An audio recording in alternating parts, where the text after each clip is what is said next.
तो एक सेठ के दरवाजे पर गए। सेठ के दरवाजे पे जाकर नारद जी ने देखा कि कितना बड़ा यह अत्याचारी है। यह दूसरों पे अत्याचार करके धन कमा रहा है। इतना बड़ा यह पापी है और इसका धन उतना ही बढ़ता जा रहा है। फिर नारद जी कुछ दूर गए। कुछ दूर जाकर देखा तो एक बूढ़ी माता है। उसको खाने के लिए अन्न नहीं है महाराज। वह एक गौ का सेवा करके उसके दूध का पान करके अपने जीवन का यापन कर रही है। नारद जी को बहुत कष्ट हुआ। वह दिन रात भगवान की भक्ति में लीन है, फिर भी उसको इतना कष्ट है। जाकर के वह नारद जी तुरंत गए कहा विष्णु भगवान के पास।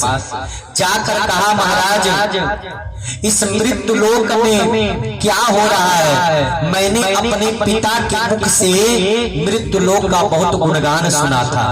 तो मैंने भ्रमण करते हुए जब गया तो मैंने देखा कि जो प्राणी आपका भक्त है, आपका दिन रात सेवा करता है, उसको इतना कष्ट है, खाने के लिए अन्न नहीं है महाराज। और जो दूसरों पे अत्याचार करता है, गलत माध्यम से धन कमा रहा है, आप उसको उतना ही धन दे रहे हैं। आपकी कैसी लीला है? भगवान विष्णु ने कहा कि हे नारद जी, अगर आपको इस बारे में जानना है तो मेरे साथ आपको मृत्यु लोक पे चलना होगा।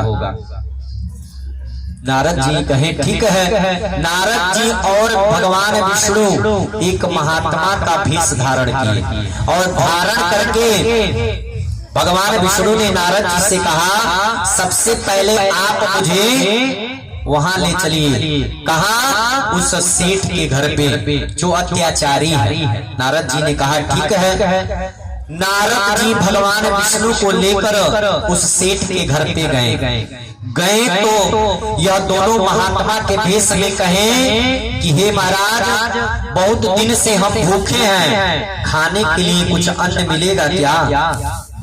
सेठ ने कहा अरे इतनी सुंदर शरीर लेकर भीख मांगते हो, तुम्हें शर्म नहीं आती है? इतना सुंदर भगवान ने शरीर दिया है तो कुछ कर्म करके अगर खाते तो अच्छा रहता।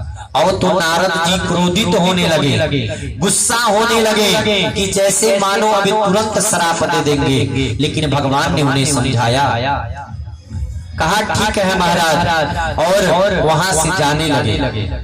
जब नारद जी और भगवान पीछे घूम के जाने लगे तो भगवान ने दोनों हाथ उठाया और कहा कि जाओ सेठ, जो तुम्हारा धन है आज के आज ही यह धन चरगुना बढ़ जाए। अब तो नारद जी और चिंतित हो गए कि महाराज यह एक समय का भोजन नहीं दिया हमें करने के लिए, और आप इसको आशीर्वाद दे रहे हैं कि जाओ जो तुम्हारा धन है आज के आज ही चरगुना बढ़ जाए। यह कैसी लीला आपकी है? अब भगवान विष्णु ने कहा कि हे नारद जी, अब आप मुझे उस बूढ़ी माता के पास लेकर चलिए जो अपने हमारे भक्ति में लीन रहती है, गौ सेवा करती है, आप उसके पास लेकर चलिए। नारद जी कहे ठीक है महाराज। उस महात्मा भगवान को लेकर उस बूढ़ी माता के पास गए। जब गए तो कहा माता, हम बड़ी दिन से भूखे हैं, हमें खाने के लिए अन्न मिलेगा क्या? माता ने हाथ जोड़ लिया, कहा महाराज मैं खुद खाने के लिए तरस रही हूँ, लेकिन आप लोग मेरे द्वार पे आए हैं तो मैं आप लोगों को उदास वापस नहीं करूंगी। आप लोग बैठिए, मेरे पास एक गाय है जिसका दूध पान करके मैं अपने जीवन यापन करती हूँ, मैं आप लोगों को उसका दूध का पान कराती हूँ। माता ने खुद सुंदर सा आसन लगाया, दोनों महात्माओं को बैठाया, कहा आप लोग थोड़ा सा इंतजार करिए, मैं दूध लेकर आती हूँ। गई और गाय से दूध लेकर आकर गर्म करके दोनों महात्माओं को पान कराया।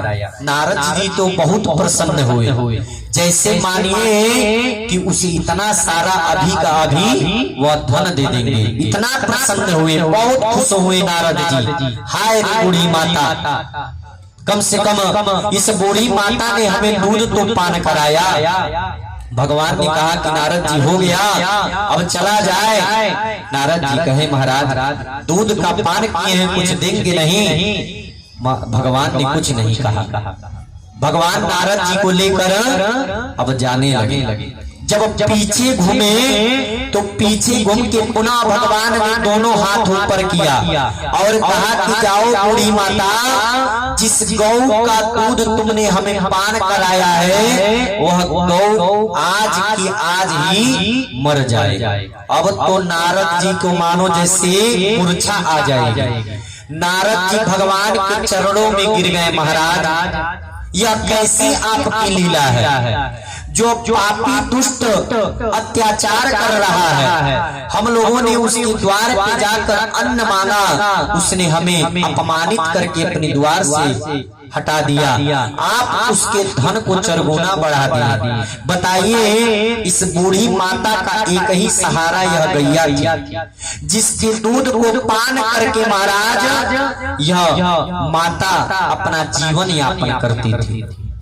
लेकिन आप इसको यह भी वरदान दे दिए कि आज ही यह गैया मर जाए। आपका यह कैसा लीला है, मैं आपके माया को समझ नहीं पाया प्रभु, कैसी लीला है?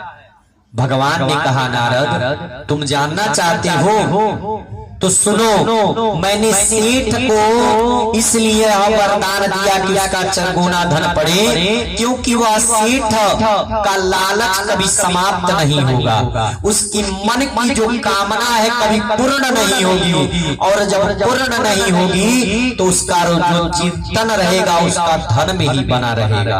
और जब धन में बना रहेगा तो जब उसका मृत्यु होगा तो वह अजगर का रूप धारण करेगा और पुनः धन पे ही वह विराजमान रहेगा, उसका उद्धार नहीं हो पाएगा।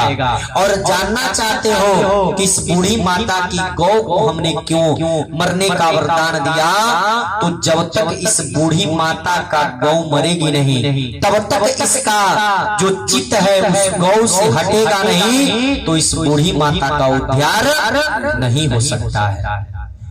क्योंकि इस बूढ़ी माता का प्राण चित्त जो है इस गैया में बसती है, गैया की सेवा करने में बसती है। इसीलिए हमने इसको यह वरदान दिया कि इसकी गैया जब मर जाएगी तो यह दिन रात मेरे भक्ति में लीन रहती है, तो इसका उद्धार तो हमें करना ही होगा ना। इसीलिए जब तक इसकी गैया मरेगी नहीं, इसका चित्त नहीं निकलेगा, तब तक इसका उद्धार नहीं होगा। यही कारण है। नारद जी सब बात समझ गए। कहे महाराज आप धन्य हैं, आप धन्य है महाराज, आपकी माया धन्य है। इसीलिए इंसान अगर भक्ति करता है तो घबरा जाता है कि हम भगवान का जितना ही भक्ति करते हैं भगवान हमें उतना ही कष्ट देते हैं।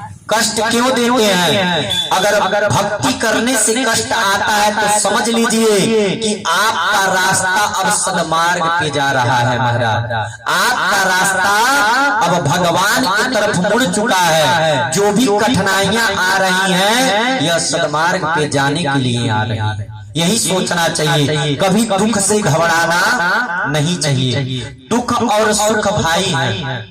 अगर आज आपको दुख है तो कल सुख अवश्य आएगा।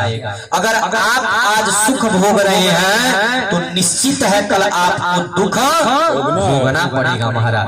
नारद जी ने यह उपदेश दिया। इससे कभी भी भगवान का भक्ति करके घबराना नहीं चाहिए। अरे आपका कर्म है, कर्म करना, आप कर्म करिए, फल देना तो भगवान का काम है। देर से ही देंगे लेकिन अच्छा फल देंगे और अवश्य देंगे। जैसा हम कर्म करेंगे वैसा हमें फल अवश्य मिलेगा। क्योंकि भगवान कृष्ण ने अर्जुन को समझाया महाराज कि कर्म प्रधान विश्व रचि राखा, और जो जस करहि तो तस फल चाखा। कि जैसा इंसान कर्म करता है महाराज उसको हम अवश्य फल देते हैं। क्योंकि इंसान के कर्म के अनुसार ही उसका मुक्ति भी होता है, उनका जो पुनर्जन्म भी होता है है वह इंसान के कर्म के अनुसार ही होता है। इसीलिए कभी भी भगवान की भक्ति से घबराना नहीं चाहिए। जो आपके पास समय है उसी समय में, जिस प्रकार हम अपने इस बहुमूल्य समय में से थोड़ा सा समय निकाल कर जिस प्रकार भोजन करते हैं महाराज, वैसे ही अपने इस बहुमूल्य समय में से थोड़ा सा समय निकाल कर प्रभु के नाम का चिंतन अवश्य करना चाहिए। क्योंकि जो धन हम दिन रात मर मर के कमा रहे हैं महाराज, यह कुछ भी साथ नहीं जाएगा। अगर साथ जाएगा महाराज तो राम नाम का जो संकीर्तन कर लेंगे, प्रभु के नाम का स्मरण कर लेंगे, वही हमारे साथ जाने वाला है। मैत्रेय जी ने विदुर जी को इतना उपदेश दिया। अब आगे की कथा कि किस प्रकार भगवान शिव को दक्ष ने अपने यज्ञ से वंचित रखा, अपमान को बदला लेने के लिए किस तरह शिव को न्योता नहीं दिया, और भगवान शिव किस प्रकार सती मैया को त्यागते हैं, और किस प्रकार शिव विवाह होता है पुनः, यह सब कथा कल आपको सुनने के लिए मिलेगा। इति श्रीमद्भागवत महापुराण स्वस्ति स्कंद सत्यासतो जनमानस्य संकल्पित कामाः श्री कृष्ण चरणार्पणमस्तु। प्रेम से बोले वृंदावन बिहारी लाल की जय। गोविंद जय जय।